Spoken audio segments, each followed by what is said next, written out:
இப்போ நம்ம ஹீரோ வந்து கோயிலுக்கு போயிருப்பாரு. கோயில் போய் கோவிந்தன் சொன்ன எல்லாரும் உண்மையான்னு செக் பண்ணியிருப்பாரு. கடைசியில எல்லாமே உண்மையா இருக்கும். இப்போ நம்ம ஹீரோ நம்ம ஃபேமிலில டிஸ்கஸ் பண்ணிக்கிட்டு இருப்பாரு.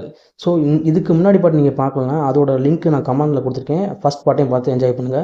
இப்போ ஹீரோ என்ன செய்வார்னா, அந்த ஃபேமிலியோட பேசிட்டு, இப்போ ஃபேமிலி மெம்பர்ஸ் எல்லாருமே இத பத்தி திங்க் பண்ணிக்கிட்டு இருப்பாங்க. கோவிந்தன் ரூவா கேட்குறான்னா என்ன பண்ணலாம்னு சொல்லி, வீட்ல உள்ள எல்லாருமே என்னலாம் பண்ணலாம்? இந்த பிரச்சனை எப்படி முடிவு பண்ணலாம்? இந்த பிரச்சனைய எப்படி சால்வ் பண்ணலாம்னு எல்லாம் யோசிச்சுக்கிட்டு இருப்பாங்க.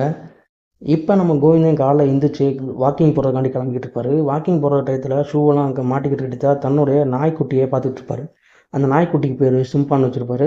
நாய்க்குட்டி கூட கொஞ்சம் நேரம் பேசிக்கிட்டே இருக்கும்போது அந்த நாய்க்குட்டிக்கான பிஸ்கட் காலியாயிரும். இப்போ தான் ஒய்ஃப் வர சொல்லி இந்த நாய்க்கு ஏன் பிஸ்கட் வாங்கி வைக்கலன்னு சொல்கிறப்ப நான் மறந்துட்டேன்னு சொல்லுவார். இப்போ ஒய்ஃப் மேலே செம்ம டென்ஷன் ஆகி காலைல என்ன பண்ண போகிற அப்படின்னு கேட்பாரு. இட்லி ஊற்றலான்ட்ருக்கேன்னு சொல்லி வேகமாக கிச்சனுக்குள்ளே போய் இருக்கிற மாவையெல்லாம் கீழே கொட்டிட்டு அந்த அம்மாவையும் அடித்து போட்டுட்டு அங்கேருந்து கிச்சனெல்லாம் பூட்டி சாவி எடுத்து கிச்சனை பூட்டி சாவி எடுத்துகிட்டு கிளம்பிடுவார் கோவிந்தன் வாக்கிங்க்கு. இப்போ அவரோட அந்த மாமா அக்கா பையனும் வந்துடுவான். மாமா எங்கே போகிறீங்கன்னு சொல்லிட்டு, இந்த நானே பிஸ்னஸ் பண்ணலாம் இருக்கேன் மாமா, எனக்கு கொஞ்சம் அமௌண்ட் கொடுங்கன்னு சொல்கிறப்ப, இருடா இந்த வீட்டில் போய் ஒரு ஆளை பார்க்க வேண்டியிருக்குன்னு சொல்கிறப்ப, இவங்க என் பக்கத்து வீடு தான், நான் வந்ததில்லை நானும் வரட்டுமான்னு கேட்குறப்ப, இல்லை பரவாயில்ல இவங்க கொஞ்சம் மோசமானவங்க, நானே உள்ளே போய் பார்த்துக்கிறேன்னு சொல்லிட்டு நம்ம கோவிந்தன் உள்ளே போயிட்டாரு. உள்ளே போனால் ருக்மணி அம்மாட்ட, என்ன ருக்மணி அம்மா நான் சொன்னதை எதுவும் யோசிச்சு பார்த்தீங்களா, பேசுனீங்களா, வீட்டில் எல்லோரும் டிஸ்கஸ் பண்ணிங்களா, அமௌண்ட் ரெடி பண்ணிட்டீங்களான்னு கேட்டுக்கிட்டு இருப்பாரு. இல்லைங்க நாங்கள் எல்லோரும் பேசிக்கிட்டு இருக்கோம், உங்கள் அமௌண்ட் ரெடி பண்ணி தரோன்னு சொல்லி பேசிக்கிட்டு இருந்ததில் வீட்டில் உள்ள எல்லாருமே அங்கே அசம்பிள் ஆயிடுவாங்க.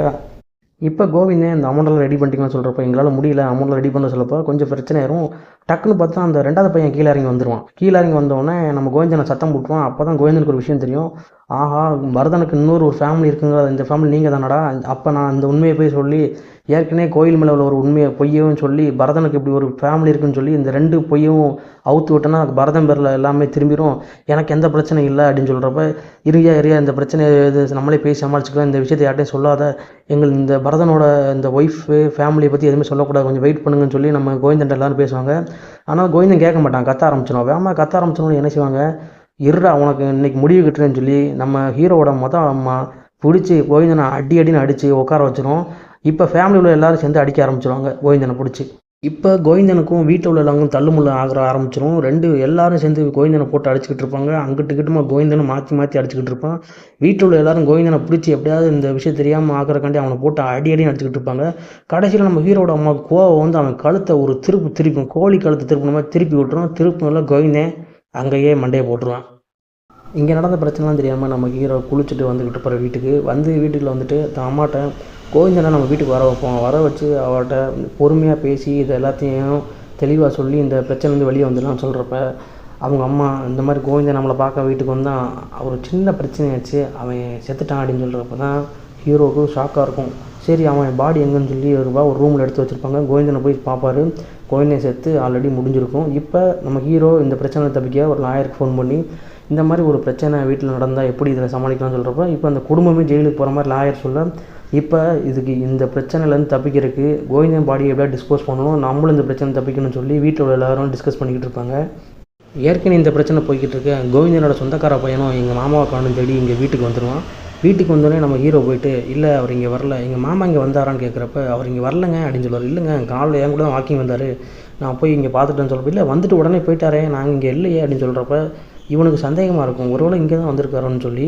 இப்போ வீட்டில் உள்ளவங்க என்ன செய்வாங்கன்னா, இந்த கோவிந்தனோட பாடியை ஒரு மூட்டையில் கட்டி ஒரு ஆட்டோ வர சொல்லி அதில் தூக்கி போட்டு எங்கேயா வெளியே போட்டான்னு சொல்லி முடிவு பண்ணி வர சொல்லி ஒரு ஆட்டோ வர சொல்லி இந்த பாடி எப்படியா டிஸ்போஸ் பண்ண நினைப்பாங்க. பட் அந்த என்ன ஆகுனா, அந்த ஆட்டோவில் எல்லா சாக்கையும் ஏற்றுவாங்க. அந்த இடத்துல பார்த்தீங்கன்னா கோவிந்தனோட பாடியை ஏற்றாம விட்டுருவாங்க. இப்போ ஹீரோ அந்த பாடியை எடுத்துகிட்டு ஊர் ஃபுல்லாக சுற்றிக்கிட்டு இருப்பார். அந்த பாடி எங்கேயாவது கொண்டு போய் புதைச்சி வச்சிடலாமா, இல்லை எங்கேயாவது தூக்கி போட்டு வந்துடலாமான்னு. இந்த டைம் பார்த்தீங்கன்னா நம்ம கோவிந்தனோட அந்த சொந்தக்கார பையன் வேறு இவங்களை பார்த்துருவான். பார்த்ததுக்கப்புறம் வாங்க எங்கே இருக்கீங்க, என்ன பண்ணுறீங்க, என்ன சொல்கிறீங்க, இந்த மாதிரி பழைய சாமான்களை கொஞ்சம் கடையில் போடணும்னு சொல்லி அவனே ஒரு ரூட்டு காட்டுவான். வாங்க நானே ஒரு 2-3 கடையை காட்டுறேன்னு சொல்லிட்டு வேறு வழியே இல்லாமல் கோவிந்தன் பாடியை எங்கேயுமே கொண்டு போக முடியாமல் திரும்ப வீட்டுக்கே கொண்டு வந்துடுறாரு. இந்த டைம் பார்த்திங்கன்னா நம்ம வீட்டில் ஆல்ரெடி இவங்க மேல் வீடை வாடகைக்கு விட சொல்லியிருப்பாங்க. அந்த வீடில் வாடகைக்கு வரவங்களும் இங்கே வந்துடுவாங்க. வந்ததுக்கப்புறம் அவங்களே சமாளித்து இந்த பாடியை மறுபடியும் வீட்டுக்குள்ளேயே கொண்டு வந்து வச்சுருவாங்க. இப்போ ஹீரோ என்ன செய்வார்னா, இந்த பாடி என்ன மாதிரி வேறு விதத்தில் எப்படி டிஸ்போஸ் பண்ணலாம்னு சொல்லி வீட்டில் உள்ள ஆளுங்களோட பேசிக்கிட்டு இருப்பாங்க. இந்த டைம் மழை பெஞ்சிக்கிட்டு டைம் அந்த டைம் பார்த்திங்கன்னா நம்ம கோவிந்தனோட சொந்தக்கார பையனான அந்த பையனும் வந்துடுவான். எங்கள் மாமா இங்கே தான் வந்தார், இங்கே கடைசியாக அவர் இங்கே தான் வந்துட்டு போனார், அவர் எங்கேயுமே வரல, கடைசியாக உங்களை பார்க்க தான் வந்தார், கண்டிப்பாக அவர் இங்கே தான் இருக்கார், என் மாமாவை நான் கண்டுபிடிக்க விடமாட்டேன்னு சொல்லிட்டு வீட்டிலேருந்து கிளம்பிடுவான் அந்த பையனும். இந்த பையன் வேறு வீட்டை சுற்றிக்கிட்டு இருக்கனால நம்ம ஹீரோ என்ன செய்வார்னா, இதுக்கு ஏதாவது ஒரு முடிவு கட்டணும், இந்த பிரச்சனை அப்படியே தப்பிக்கணும், நம்ம ஃப்ரெண்டை வர சொல்லுன்னு சொல்லி அவரோட ஃப்ரெண்டை வர சொல்லுவார். அவர் வந்து அவரை பிக்கப் பண்ணுற கண்டிப்பாக ஸ்டாண்ட் இருப்பார். அங்கே இந்த பையன் அந்த ஃப்ரெண்டையும் பார்த்துருவான். ஃப்ரெண்டை கூட்டு போயிட்டு கோயிலுக்குலாம் கூட்டு போயிட்டு அதுக்கப்புறம் வீட்டுக்கு கூட்டு போய் நடந்தல உண்மையும் சொல்லிடுவார். உண்மையை சொன்னதுக்கப்புறம் தெரியும், இவங்க எல்லாம் என்னை கொண்டு வந்து ஒரு கொலையை மறைக்க தான் என்னை கூட்டு வந்தீங்களா, அவங்க குடும்பத்தோடு எல்லோரும் செஞ்சு பண்ண கொலைக்கு நான் என்ன செய்யணும்னு சொல்லி இப்போ ஹீரோட ஃப்ரெண்டு நான் உங்களுக்கு ஹெல்ப் பண்ண முடியாதுன்னு சொல்கிறப்ப, இந்த ஒன்றும் உனக்கு தெரிஞ்சு போச்சு, நீ இந்த வீட்டு விட்டு வெளியே போக முடியாது, அப்படியே வீட்டில் விட்டு வெளியே போகிற மாதிரி இருந்தால் உன்னையே கொண்டுருவோன்னு சொல்லி வீட்டில் உள்ளவங்கள மிரட்டேன். வேறு வழியே இல்லாமல் ஹீரோட ஃப்ரெண்டு ஒத்துக்கிறாரு. சரி நானே உங்களோட ஒத்துக்கிறேன், இந்த கொலையை மறைக்க என்னெல்லாம் பண்ணலாம்னு சொல்லி யோசிப்போன்னு சொல்லிட்டு இந்த டைம் பார்த்திங்கன்னா நம்ம கோவிந்தனோட சொந்தக்கார பையன் அவங்களோட கமிட்டி ஆளோட கூப்பிட்டு வீட்டுக்கு வந்துடுவான். வீட்டுக்கு வந்ததுக்கப்புறம் வீட்டுக்குள்ளே வந்து இந்த மாதிரி பரதம் இறந்துட்டார், அவருக்கு ஒரு நினைவஞ்சலி கூட்டம் வச்சுருக்கோம், அதுக்கெல்லாம் நீங்களாம் கண்டிப்பாக வரணும்னு சொல்லிட்டு இப்போ இந்த பையன் என்ன செய்வானா, வீட்டுக்குள்ளே போய் ஒவ்வொரு ரூமாக செக் பண்ண ஆரம்பிப்பான். தான் மாமா இங்கே தான் இருப்பார் என்னன்னு தெரியும், எல்லா ரூமையும் செக் பண்ணிக்கிட்டு இருப்பான். இப்போ ஹீரோவும் கொஞ்சம் பயப்படுவார், ஏன்னா கோவிந்தன் பாடி உள்ளே இருக்கா, இவன் என்னடா பண்ணுறான்னு சொல்லி இவன் பின்னாடியே சுற்றிக்கிட்டு இருப்பானுங்க. ஒரு வழியாக இந்த பிரச்சனை எப்படியா முடிவு பண்ணுன்னு சொல்லிட்டு பாடியை எப்படியும் மறைச்சி வச்சுருவானுங்க குடும்பத்தோடு சேர்ந்து. இப்போ கோவிந்தனோட சொந்தக்கார பையன் என்ன சொல்லுவான்னா, அந்த கமிட்டி ஆளுகிட்ட மாமா கடைசியாக இந்த வீட்டுக்கு தான் வந்தார், கண்டிப்பாக இந்த வீட்டுக்கும் அவருக்கு ஏதோ சம்மந்தம் இருக்குது அப்படின்னு சொல்லுவார். கமிட்டிக்காரங்க நம்ப மாட்டாங்க. ஆனால் இவன் என்ன பண்ணுவான்னா, ஊரு ஃபுல்லாக கோவிந்தன் காணுன்னு சொல்லி போஸ்ட் அடித்து ஒட்ட ஆரம்பிச்சிடுவான். போஸ்ட் அடிச்சு இல்லாமல் நியூஸ் பேப்பரு எல்லாத்துலையும் ஆட் பண்ண ஆரம்பிச்சிடுவான்.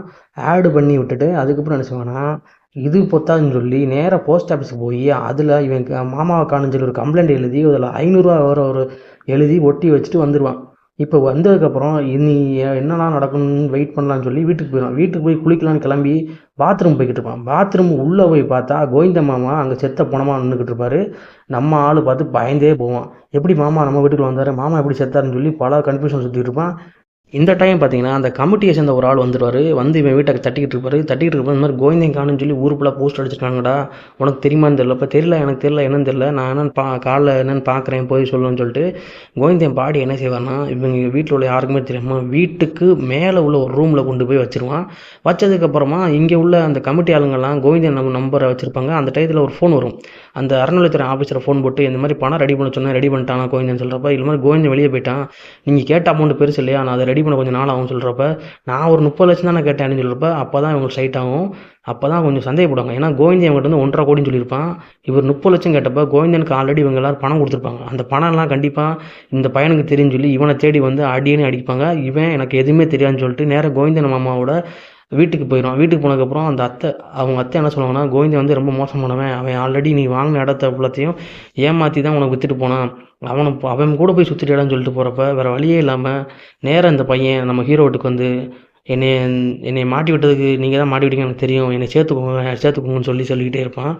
நீங்கள் தான் இந்த விஷயத்தெல்லாம் பண்ணது, கோவிந்த மாமா இங்கே வந்து செத்து போனால் எனக்கு தெரியும், பாடியை நீங்கள் தான் மறைச்சி வச்சிங்க, நீங்கள் தான் வந்து என்னோடய வீட்டில் வச்சிங்கன்னு எனக்கு நல்லாவே தெரியும், கண்டிப்பாக என்னை இந்த விஷயத்தில் உங்கள் கூட சேர்த்துக்கோங்க, இல்லைனா நம்ம எல்லோரும் சேர்ந்து மாட்டிக்கிடுவோம்னு சொல்லுவான் ஹீரோட்ட. எதுக்குடான்னு சொல்கிறப்ப தான் அப்போ தான் இவன் சொல்லுவான், ஆல்ரெடி மாமா காணுன்னு சொல்லி நான் போலீஸில் கம்ப்ளைண்ட் எழுதி போட்டுட்டேன், கண்டிப்பாக போலீஸ் நம்மளை பிடிச்சிடும், அதுக்குள்ளே நம்ம கோவிந்த மாமாவோட பாடியை டிஸ்போஸ் பண்ணணும், அதுக்கு என்ன பண்ணலாம்னு சொல்லி யோசிச்சுக்கிட்டு நேராக ஒரு கறிக்கடைக்காரனை போய் பார்ப்பாங்க.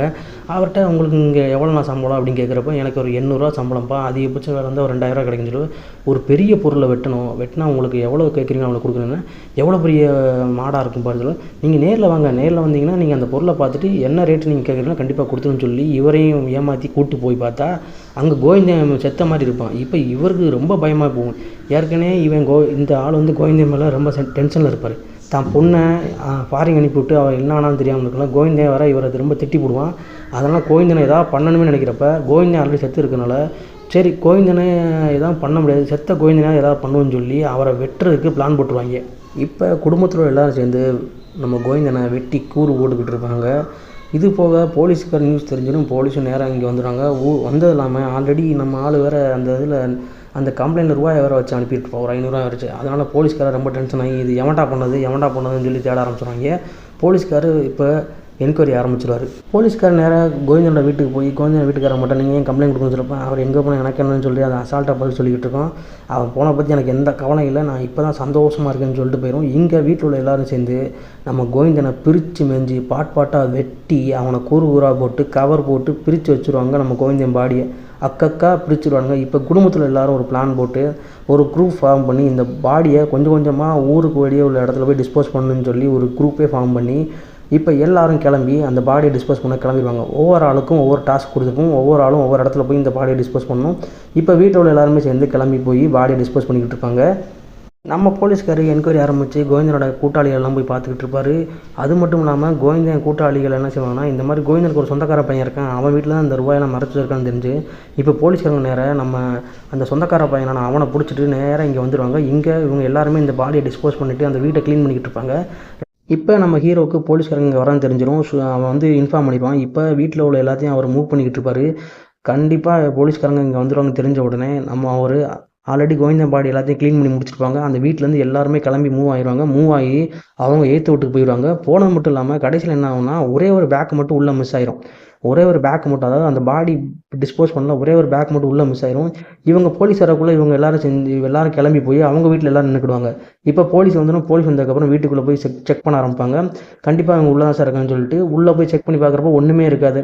கடைசி போலீஸ்காரங்க இவங்க எல்லாத்தையுமே சந்தேகப்பட்டு நேராக ஏற்ற விட்டான இவங்க நம்ம ஹீரோ வீட்டுக்கு வந்துடுவார். வந்துட்டு அங்கே உள்ளவங்கள்ட்ட சும்மா பேசிக்காக என்கொயரி பண்ணிக்கிட்டு இருப்பார். திடீர்னு பார்த்தீங்கன்னா நம்ம கோவிந்தனை வெட்டினார். பார்த்தீங்கன்னா அவர் பொண்ணு ஃபோன் போட்டு இந்த மாதிரி நான் ஃபாரின் வந்தப்போ என்னோட பஸ்ஸெல்லாம் மிஸ் ஆயிடுச்சு, அந்த கோவிந்தங்களுக்கு நான் தேங்க்ஸ் சொன்னு சொல்கிறப்ப நம்மளால் கோவிந்தனை வெட்டி கூறு போட்டு முடிச்சிருப்பார். கடைசியிலே போலீஸ் என்கொயரிலாம் முடிஞ்சதுக்கப்புறம் போலீஸ் வந்து நம்ம ஹீரோட வீட்டில் செக் பண்ணிக்கிட்டு இருப்பாங்க. செக் பண்ணி எதுவும் உள்ளது எதுவும் எவிடன்ஸ் எதுவும் இருக்கான்னு செக் பண்ணிகிட்டு இருப்பாங்க. செக் பண்ணிவிட்டு நம்ம ஹீரோ என்ன செய்வார்னா, அந்த ஒரே ஒரு பேக் மிஸ் ஆகிருக்கும் பார்த்தீங்களா, அது பார்த்திங்கன்னா நம்ம வீட்டுக்குள்ளே தான் இருக்குன்னு தெரிஞ்சிடும். அதுக்கப்புறம் எங்கே நம்ம போலீஸ்காரர் ஏதாவது கண்டுபிடிச்சிடுவான்னு சொல்லி அந்த சின்ன பையன் பார்த்துக்கிட்டு இருக்க டயத்தில் பார்த்திங்கன்னா அந்த கோவிந்தனோட அந்த ஒரு பேக்கையும் குக்கரில் வச்சு அவிச்சிக்கிட்டு இருப்பாங்க. இப்போ நம்ம ஹீரோவுக்கு இருந்த தலைவலியெல்லாம் முடிஞ்சிடும். இப்போ நேராக ஹீரோ என்ன சொல்லுவார்னா, அந்த போலீஸ்கார்ட்ட இந்த மாதிரி கோயிலை பற்றின எல்லா ரகசியத்தையும் சொல்லிடுவார். கோவிந்தனை பற்றின எல்லா ரகசியத்தையும் சொல்லிடுவார். இப்போ நேராக 2 பேரும் கிளம்பி கோயிலுக்கு தான் போவாங்க. நம்ம போலீஸ்காரர் நம்ம ஹீரோ கூட்டிட்டு கோயிலுக்கு போவார்.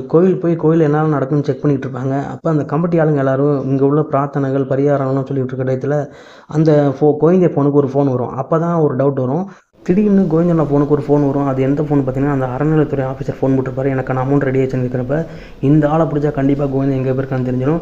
கோவிந்தன் உங்களோட பணத்தெல்லாம் எடுத்துகிட்டு ஊரை விட்டு ஓடிட்டான்னு தான் நினைக்கிறேன், அநேகமாக இவனை பிடிச்சோம்னா கோவிந்தனை கண்டுபிடிச்சான்னு சொல்லி நம்ம போலீஸ்காரர் அங்கேருந்து கிளம்பிடுவார். ஹீரோவும் அந்த இடத்துல கிளம்பிடுவார். தனக்கான பிரச்சனைலாம் முடிஞ்சிருச்சுன்னு நிம்மதியாக இருக்க போகிறோன்னு சொல்லிட்டு கிளம்பி போவார். எல்லாம் முடிச்சு நினச்சிக்கிட்டு இருப்பார் ஹீரோ. அப்போ தான் அந்த அஸ்தியை கரைக்கிற முதல்ல சொல்லிப்பாங்க பார்த்தீங்கன்னா, அது வேறு யாரோட அஸ்தியும் கிடையாது, நம்ம கோவிந்தனோட அஸ்தி தான். கோவிந்தனோட அஸ்தியை தான் அங்கே கரைக்க வந்திருப்பாங்க. ஏன்னா அவருக்கான இறுதி சடங்கை பண்ணணும் இல்லையா. ஏன்னா போலீஸ்கார் அங்கே வந்த டயத்தில் கோவிந்தனோட அந்த ஒரு பாடி மட்டும் வீட்டுக்குள்ளே இருக்கும். அந்த பாடி என்ன செய்வாங்கன்னா, அந்த பையன் வந்து குக்கரில் வச்சுருவான். அதுக்கப்புறம் அதை எரித்து அதை சாம்பலாக்கி அந்த ஒரு பானையில் வச்சு தான் அங்கே கொண்டு போயிருப்பாங்க. அப்போ தான் கோவிந்தனோட கழுத்தில் ஒரு சாவி இருக்கும். அந்த சாவியை நம்ம ஹீரோ எடுத்துகிட்டு வர, அந்த சாவி வேறு எந்த சாவி இல்லை, அந்த கோயில் உள்ள உண்டியலோட சாவி. அந்த உண்டியலில் தான் மொத்த பணத்தையும் நம்ம கோவிந்தன் வச்சுருப்பார். கோவிந்தனோட மொத்த பணத்தையும் நம்ம ஹீரோவும் அந்த சொந்தக்கார பையனும் நம்ம ஹீரோவும் இந்த பணத்தை எடுத்துடுவாங்க. எடுத்துகிட்டு 2 பேரும் தனியாக பிரிச்சுக்கிடுவாங்க. இப்போ நம்ம ஹீரோ அங்கேருந்து கிளம்பிடுவார்.